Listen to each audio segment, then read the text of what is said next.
Друзья, это прямая трансляция с затерянного озера. Мы с экспедицией, с научной,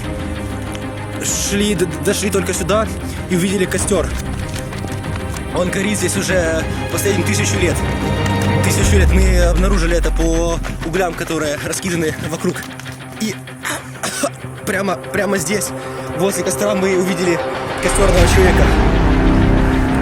Подожди, не трогай, отойди, не трогай.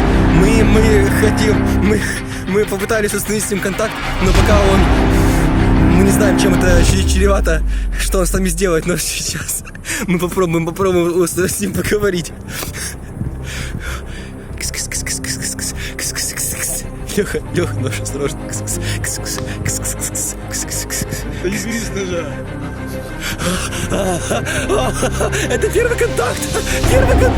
Посмотрите, какие у него усы. Он живет последние 5000 лет.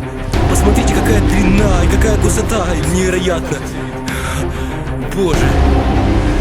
Мне кажется... Аккуратно, что делать? Боже, у него нож! Он забрал мой нож! Ребят!